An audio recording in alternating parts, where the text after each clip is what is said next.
Bienvenue dans ce troisième épisode d'Accent québécois, la chaîne où tu découvres le français tel qu'on parle vraiment au Québec.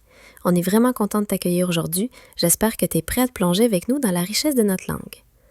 Aujourd'hui, on va s'attaquer à un sujet amusant et qui fait souvent sourire, surtout quand on discute avec nos amis de l'autre côté de l'Atlantique.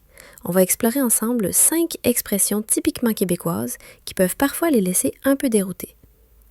C'est pas compliqué, c'est juste notre façon bien à nous de s'exprimer et tu vas voir, il y a de quoi rire et bien sûr d'apprendre plein de nuances sur le parler d'ici. Alors on commence sans plus tarder avec notre première expression qui est un classique indémodable et qui, avoue-le, peut surprendre au début. C'est le fameux « pantoute ». Tu l'as peut-être déjà entendu ou peut-être même que tu l'as déjà utilisé si tu es venu faire un tour chez nous. Par exemple, si quelqu'un te demande « Es-tu fatigué ?» et que tu veux vraiment, mais vraiment dire que non, tu pourrais répondre « Non, non, je suis pas fatigué pantoute ». Alors pantoute, ça veut dire quoi au juste? Eh bien, c'est tout simplement « pas du tout ». Oui, t'as bien compris. C'est une façon typiquement québécoise de renforcer une négation. C'est la contraction de « pas en tout ». C'est clair comme de l'eau de roche pour nous, mais pour un Français qui débarque, ça peut sonner un peu étrange, je l'avoue. Ils sont habitués au « pas du tout ». Très direct. Mais ici au Québec, pantoute, c'est vraiment entré dans notre vocabulaire quotidien. C'est le contraire absolu de un peu. Si tu dis pas pantoute, c'est une négation très très forte. C'est un peu notre façon à nous de mettre l'emphase sur le pas du tout. Ça donne une couleur particulière à nos phrases et ça fait partie de ce qui rend notre français si vivant et si unique.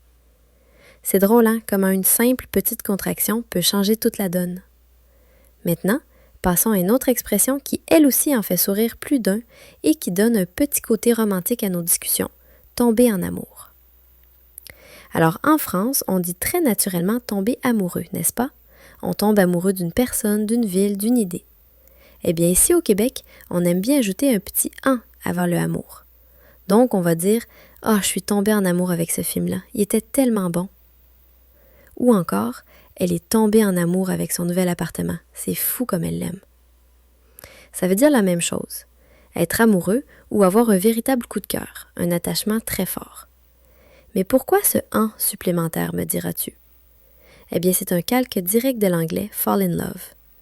Oui, t'as bien entendu. C'est une traduction mot pour mot, une adaptation qui s'est tellement bien intégrée à notre langue qu'elle est devenue complètement naturelle et acceptée ici. Même si elle a des racines anglophones, cette expression est maintenant tellement québécoise qu'on ne se pose même plus la question. C'est juste notre façon de dire qu'on est vraiment épris de quelque chose ou de quelqu'un. C'est un bel exemple de la façon dont le français québécois a su s'adapter, se transformer et créer ses propres nuances tout en gardant cette touche bien à nous. C'est pas si mal d'avoir notre propre version de l'amour qui tombe. On continue notre exploration des expressions québécoises avec une perle qui fait souvent rigoler nos amis français, mais qui est tellement pratique ici, surtout l'hiver. Être habillé en oignon. Imagine un oignon avec toutes ses couches les unes après les autres. Eh bien, quand on te dit de t'habiller en oignon, ça veut dire exactement ça. Porter plusieurs couches de vêtements. C'est la meilleure stratégie pour affronter nos hivers rigoureux. Par exemple, ta mère ou ta grand-mère pourrait te dire « Habille-toi en oignon, il fait frais dehors ». Ça veut dire qu'il fait froid et qu'il faut te protéger. Pourquoi cette expression est si pertinente au Québec? C'est parce qu'ici, les températures peuvent varier énormément dans une même journée. Tu peux partir le matin quand il fait -20 et à midi, le soleil tape et il fait 0. Alors, en ayant plusieurs couches, tu peux en enlever ou en rajouter selon la température.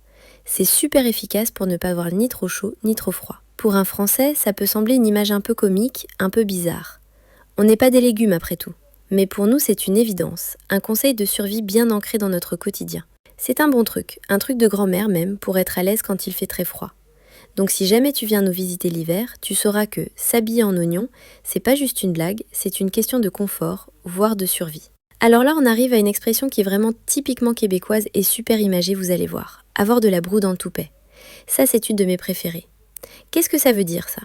Eh bien, ça veut dire être débordé, être très occupé. Vous savez, quand on a tellement de choses à faire qu'on ne sait plus où donner de la tête? Par exemple, si je vous dis « Depuis que j'ai commencé ce nouveau travail, j'ai de la broue dans le toupet », ça veut dire que je suis complètement débordée par mes nouvelles tâches, que je cours partout. Décortiquons ça un peu. La broue, au Québec, c'est la mousse. La mousse qui se forme quand quelque chose bouillonne, comme la mousse d'une bière ou la mousse qui déborde d'une lessiveuse, par exemple. Et le toupet, c'est la frange, les cheveux qui sont sur le front. Alors, Imaginez l'image, c'est quelqu'un qui est tellement occupé, tellement dans le jus, que ça lui monte à la tête et même ses cheveux, son toupet, sont en ébullition comme s'il y avait de la mousse qui en sortait. C'est une image forte, non ? Ça peint bien le tableau de quelqu'un qui est dépassé par les événements, qui n'arrête pas une minute. C'est très visuel et tout de suite on comprend l'idée de stress et d'activité intense. Bon, on arrive à notre 5e et dernière expression pour cet épisode et celle-là elle est super intéressante parce qu'elle montre un peu le mélange qu'on a ici entre le français et une petite influence de l'anglais. C'est l'expression « c'est pas si pire ».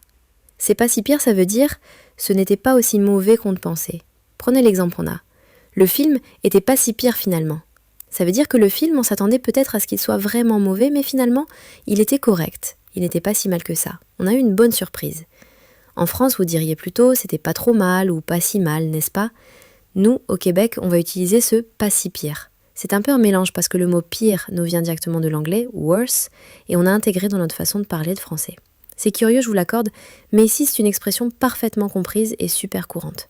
On l'utilise pour évaluer quelque chose qui, contre toute attente, se révèle être acceptable, voire même meilleur que ce qu'on anticipait. C'est une façon de dire que ça va, que c'est pas si grave, que ce n'est pas le pire qui pouvait arriver. Alors, on vient de faire le tour de ces 5 expressions qui rendent le français québécois tellement unique et savoureux, vous trouvez pas ? C'est vraiment ça qui fait la richesse de notre langue ici.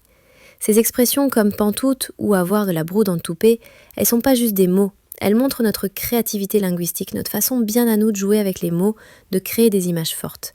Et puis il y a l'humour aussi, hein. Être habillé en oignon, c'est drôle, mais ça a tout son sens pour nous qui vivons nos hivers rigoureux. Comprendre ces nuances, c'est pas juste apprendre du vocabulaire, c'est comprendre un bout de notre culture, de notre quotidien, de notre façon de voir les choses. Ça montre notre capacité à adapter la langue à notre réalité, à notre environnement, à nos expériences. C'est ça le français québécois. Alors voilà, on arrive à la fin de cet épisode d'Accent québécois. J'espère que vous avez eu autant de plaisir à découvrir ces expressions que moi à vous les expliquer. Merci beaucoup d'avoir été là puis d'avoir écouté cet épisode d'Accent québécois.